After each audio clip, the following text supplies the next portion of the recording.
সুন্দর লেবু। সিলেট জেলার জাফলং থানা, জৈন্তা থানা, নলছড়ি লেবু বাগান।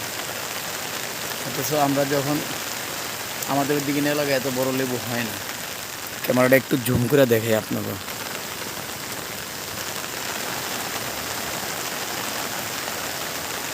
দেখেন।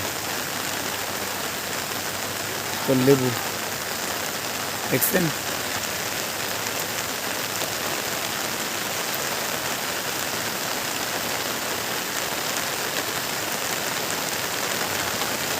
অনেক সুন্দর লেবু। হ্যাঁ ভাই, অনেক বড় বড় লেবু।